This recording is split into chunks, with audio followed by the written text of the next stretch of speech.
Eh bien, le Parti travailliste est maintenant en plein effondrement total. Compte tenu du verdict des électeurs, qui place désormais le soutien au parti de Keir Starmer à seulement 14%, ils sont quatrième dans les sondages.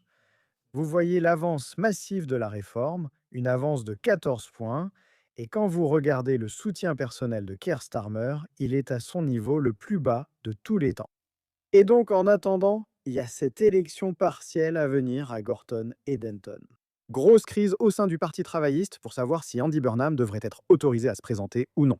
Curieux de voir un habitant suggérer qu'Andy Burnham rejoigne la réforme. Mais regardez, Burnham inquiète clairement la direction de Starma.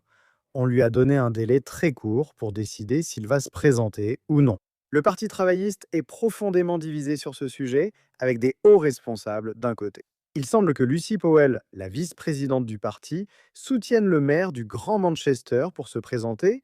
Angela Rayner, elle aussi, semble soutenir Burnham également. D'autres avertissent qu'il ne faudrait pas que ce soit une magouille londonienne pour le Parti travailliste.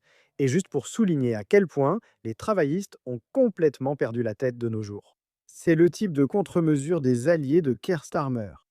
Que leur solution serait potentiellement de n'autoriser que des candidates féminines ou en fait d'exclure simplement les candidats blancs d'être autorisés pour être le candidat travailliste. C'est la vision moderne du Parti travailliste. Cela semble être une solution potentielle pour empêcher Andy Burnham. C'est évident, ce parti traverse une crise. Après ce verdict des électeurs, ils savent que la situation est très difficile. N'hésitez pas à me faire part de vos réflexions à ce sujet dans les commentaires ci-dessous. N'oubliez pas de liker cette vidéo. Un petit pouce en l'air et bien sûr, comme toujours, merci d'avoir regardé.